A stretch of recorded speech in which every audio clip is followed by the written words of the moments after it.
Здравствуйте. Добрый день, слушаю вас. Скажите, у вас есть что-нибудь от кашля? Ну, конечно, у нас много разного. У вас какой кашель? Сухой, мокрый? Нет, вы не поняли. Кашель не у меня.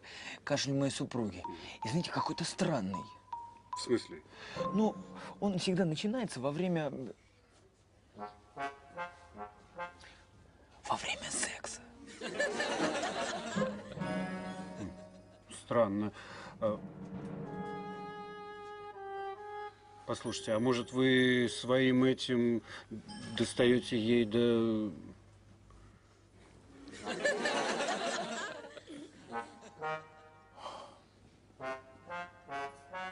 И что ж теперь делать-то, а?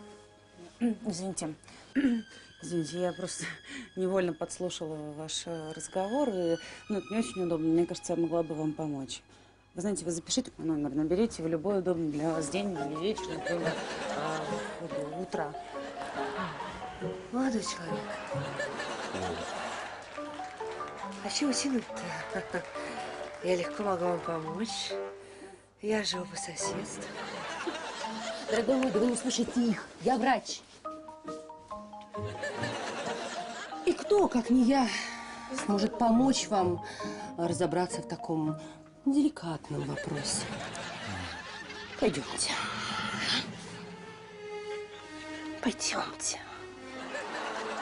Отойдите. Я госпитализирую его. Я так давно